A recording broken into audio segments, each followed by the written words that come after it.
ಭಾರತೀಯ ಋಷಿ ಪರಂಪರೆ ಎನ್ನುವಂಥದ್ದು ಹಿಂದೂ ಧರ್ಮಕ್ಕೆ ಆಧಾರ ಸ್ತಂಭವಾಗಿ ಉಂಟು. ಹಿಂದಿನ ಋಷಿಮುನಿಗಳೆಲ್ಲ ಮನುಷ್ಯರು ಧರ್ಮ ಮಾರ್ಗದ ಮೂಲಕ ಹೋಗಲಿಕ್ಕೆ ಹಲವು ವ್ಯವಸ್ಥೆಗಳನ್ನು ಸಮಾಜಕ್ಕೆ ಕೊಡುಗೆಯಾಗಿ ಕೊಟ್ಟಿದ್ದಾರೆ.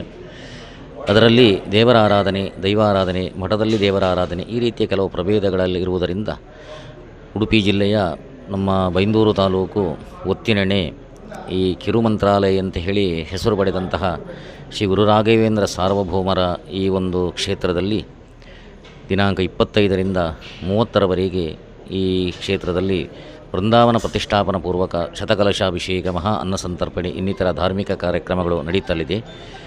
ಇಂದು ಸಂಜೆ 5 ಗಂಟೆಯಿಂದ ಋತ್ವಿಜರ ಸ್ವಾಗತದ ಮೂಲಕ ಕಾರ್ಯಕ್ರಮ ಪ್ರಾರಂಭಗೊಂಡು ಪುಣ್ಯಾಹಪೂರ್ವಕ ವಾಸ್ತುಪೂಜೆ, ವಾಸ್ತುಹೋಮ, ರಾಕ್ಷೋಗನ ಹೋಮ, ದಿಕ್ಪಾಲ ಬಲಿ, ನಾಗದೇವರ ಕ್ಷೇತ್ರದಲ್ಲಿ ಕೂಡ ವಾಸ್ತುರಾಕ್ಷೋಗನ ಹೋಮ ಬಲಿದಾನಾದಿ ಸತ್ಕರ್ಮ ನಡೆದಿದೆ.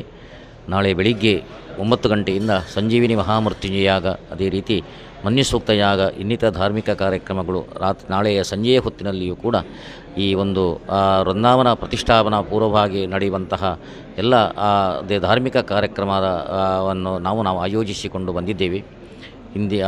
ಈ ಒಂದು ಕಾರ್ಯಕ್ರಮದಲ್ಲಿ ಎಲ್ಲರೂ ಭಾಗಿಯಾಗಿಗಳಾಗಿ ಶ್ರೀ ಗುರು ರಾಘವೇಂದ್ರ ಸಾರ್ವಭೌಮರ ಪೂರ್ಣ ಅನುಗ್ರಹಕ್ಕೆ ಪಾತ್ರರಾಗಿ ಈ ಎಲ್ಲ ಗುರು ರಾಘವೇಂದ್ರ ಸ್ವಾಮಿಗಳ ಪೂರ್ಣ ಅನುಗ್ರಹ ಭಗವದ್ಭಕ್ತರಿಗೆ ಆಗುವಂತೆ ನಾವೆಲ್ಲರೂ ಕೂಡ ಸಮಷ್ಟಿಯಾಗಿ ಪ್ರಾರ್ಥಿಸೋಣ.